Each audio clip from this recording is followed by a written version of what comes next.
Екі қабат әйелдер және яғни жүкті кезінде, емізулі кезінде не береміз деген бір сұрақтар туындап жатады. Ондай кезде бізде саумал продукциясы бар.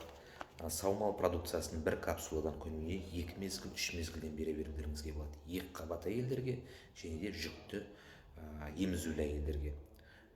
Яғни екінші продукция ол мынау йодум келп деген продукцияны берсеңіздер де болады. Екі қабат жүкті әйелдерге, емізулі әйелдерге бір капсуладан күніне 2 мезгілден бастап, 2 капсуладан күніне 2 мезгілге дейін тамақтың уақытысында бере беруге болады. Яғни бұл продукциялар баланың дұрыс қалыптасуына, іштегі баланың дұрыс жетілуіне, ешқандай ақаусыз пайда болуына, өмірге келуіне, жүрек қан тамыр жүйесіндегі врожденный порог дейді, басқа да өте үлкен мынау баланың шарлатылатын процестері болады. Соның барлығын болдырмау мақсатында өте күшті әсер етеді мына продукциялар. Ішу тәртібі де кемі 3, максималды 4 ай.